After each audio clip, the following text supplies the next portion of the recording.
मानव धर्म हमारा, हिंदू मुस्लिम सिख ईसाई धर्म नहीं कोई न्यारा।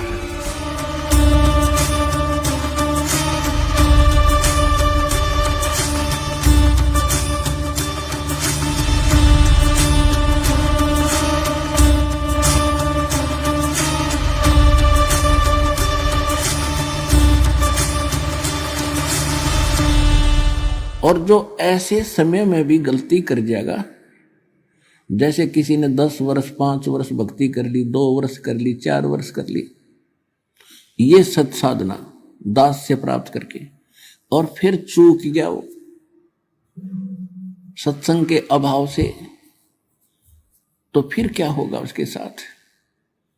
अब काल उसको ग्रिप कर लेगा, काल ग्रिप कर लेगा और फिर उसको उल्टे कामों में लगाए रखेगा, फिर गुटी शूटी लाने लग जाएगा। और उसके इतना पुण्य बन जाते हैं, 1-2 वर्ष भी ये सत साधना कर लेना और फिर छोड़ भी गया, इतने पुण्य बन जाएंगे उसके। क्योंकि सभी, जैसे गणेश जी का मंत्र दिया जाता है, तो उसके मंत्र की कमाई से यहां भी राहत मिलेगी, और फिर गणेश जी के लोक में वो गण बनेगा उन पुण्यों के आधार से, इस मंत्र की कमाई से। फिर वो पुण्य जब वहां से समाप्त हो जाएंगे, फिर ब्रह्मा जी के लोक में जाएगा, वो भी मंत्र उसने जाप कर रखे, वहां वो देव बनेगा, वहां देव पद अपनी पूंजी नष्ट करके पुण्यों की, फिर वो विष्णु जी के लोक में जाएगा, वहां भी स्वर्ग के अंदर वो देवता बनकर और सारी अपनी पूंजी नाश करेगा, पुण्यों का नाश करेगा। और ये जितने भी देवता हैं या जो ब्रह्म है, इन्होंने होटल खोल रखे ऊपर, और पुण्य कर यहाँ जो साहूकार यानी धनी होते हैं भक्ति के, वो वहां जाते हैं और इन्होंने अपना चार्ज लगा रखे वहां पर, खाओ पियो बेशक, लेकिन आपके पुण्य साथ के साथ खत्म होते रहेंगे और उनकी परसेंटेज उनको अलग से डिपॉजिट होती रहेगी। उसके बाद फिर शिवलोक में जाओगे, वहां शिव का मंत्र जाप करते हो, वो खत्म होने के बाद फिर दुर्गा जी के लोक में जाओगे, और वहां समाप्त होने के बाद फिर आपको सतनाम प्राप्त है। वो उसमें ओम मंत्र ब्रह्म का है, उससे ब्रह्म लोक में जाओगे। यानी आपको जब तक आप खाली नहीं हो लोगे, इस धरती पर गिरन नहीं दो, और इस पृथ्वी पर फिर पटकेगा आपको कब? सतयुग में, क्योंकि इतने पुण्य हो गए, तब तक हजारों युग बीत जाएंगे। तो प्रथम बार जो पृथ्वी पर उत्पन्न होंगे, जो होते हैं सतयुग में, तो वो वही आत्माएं होती हैं जो कभी अब इस परमात्मा के चौथे युग में उनके पैर फिसल जाते हैं, वो पार नहीं हो पाते। अब सतयुग में वही पुण्यात्मा होंगी, राजा बनो चाहे मत बनो, या वैसे भी अच्छी व्यवस्था रहेगी। तो फिर सतयुग त्रेता द्वापर तक, आज कलयुग तक आप भी वही आत्मा है जो पिछले उसमें कलयुग में ना, कितने युगों के बाद आपका ईब दाव लगा इस कलयुग में। इससे पहले ऊपर पता नहीं कहाँ कहाँ देवता बने, राजा बने, नरे कर्म फोड़े। तो इस भूल ने ईब गलती ना करियो, याद रखना, ये फाउल पॉइंट बताए जाते हैं।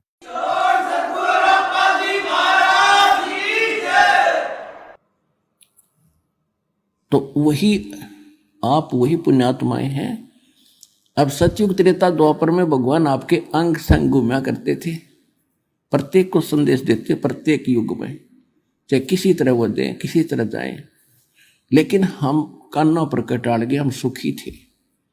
अब भी जो सुखी हैं, कोई मंत्री बना है, कोई मुख्यमंत्री बना है, उसको सुनाओ ज्ञान जाके, का फिर देखेंगे, हाँ ठीक है चलो फिर देखें। और जब उसकी दुरुक्ति शुरू होगी, तब कोई कह दो जी वहां चलो, चलो भाई चलते हैं। कहते दुख में सुमरण सब करे और सुख में करे ना कोई, जय सुख में सुमरण करे तो दुख कहे को होए। तो दुखी होकर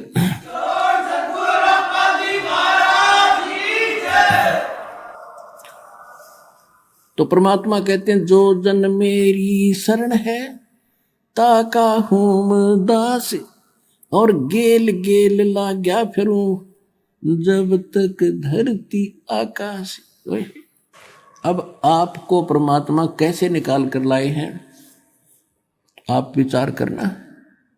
और अब आपको समझ में आओगी सारा खेल कर ही भगवान रहे थे। किसी बहन भाई के माध्यम से आपको संदेश मिला, या टीवी चैनल बुक के माध्यम से भगवान का संदेश मिला, तो आपने कभी रिजेक्ट किया, कभी स्वीकार किया, कभी रिजेक्ट किया, कभी स्वीकार किया। दर्द दे फिर देख, अच्छा सा नहीं लगता। परमात्मा फिर प्रेरणा करता है, एक बार फिर पढ़ के देखते हैं। कहते करे करावे साइया मन में लहर उठा, दादू सिरधर जीव के वो आप बगल हो जा।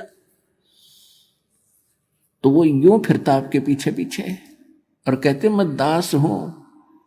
अब दास क्या होता, गुलाम नौकर।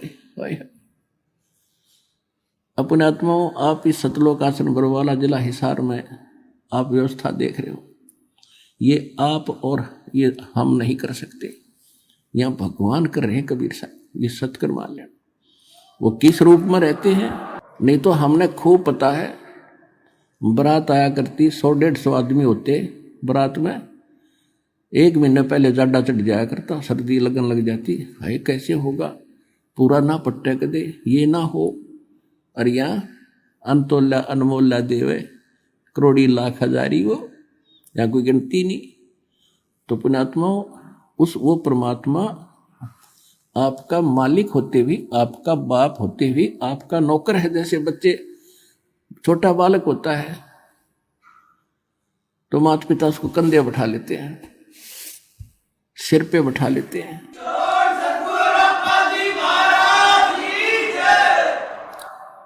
अब उसको बाप कहो चाहे नौकर कहो, तो वो बाप आपका है। और वो खुद कह रहा है कि जो जन मेरी शरण है, एक बार उसकी शरण में आ जावे। और ताका हूं मैं दास, और गेल गेल लाग्या फिरूं जब तक धरती आकाश। कहते उसने छोड़ दू नहीं, पार तो अवश्य करूंगा। फिर उसके दुर्भाग्य वो बीच में भूल भटक जाता है, तो अपना इतना समय और बर्बाद कर दिया आपने और हमने। यदि मालिक की शरण ग्रहण ठीक से रखते तो हम पहले पार हो जाते। तो जो फाउल पॉइंट है, ईब ध्यान रखना, किन कारण से हम गलती करते रहे, वो साथ साथ पैरेलल बताए जाते हैं। और ये परमात्मा कितने दयालु हैं। कहते हैं जैसे कोई भूल भटक गया और गलती से चला गया विष्णु लोक में, शिवलोक में, और वहां जाकर आपको याद आवेगी कि गुरु जी तो ये बताया करते कि यहाँ तो विष्णु लोक है, यहाँ तो हमारे पुण्य समाप्त होंगे, पुण्य खत्म होती है, फिर नरक में 84 लाख योजनाओं से हमने तो गलती कर दी। कहते वहां भी यदि तू मुझे याद करेगा ना सच्चे दिल से, वहां भी आ जाऊंगा और तेरा वहां से छुटवा के तेरे को फिर से मनुष्य जीवन दिला दूंगा। अब मनुष्य जीवन बिना भक्ति नहीं हो।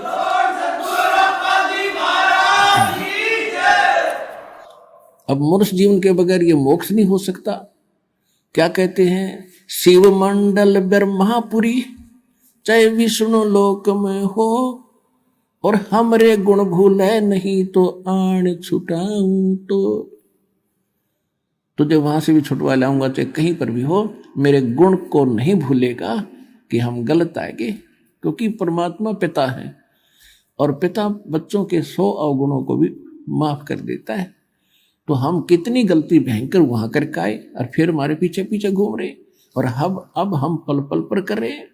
और फिर भी दयालु हमें सोचता है किसी प्रकार इसकी बुद्धि ठीक हो और निकले यहां से। तो इस ज्ञान से ये सारा बुद्धि सेट होगी।